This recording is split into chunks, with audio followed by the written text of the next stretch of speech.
Сайн байцгаана уу хүүхдүүдээ? Ус дахилгаанаа хэрхэн хэмнэж болох вэ?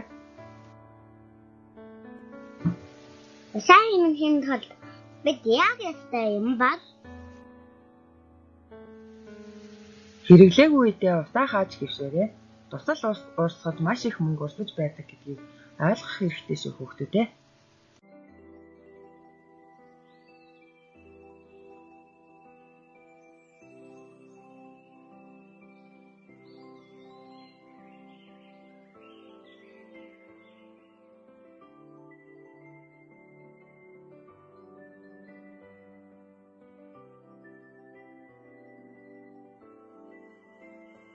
хүүхдүүдээ ашиглаагүй бол гэзээ утрай.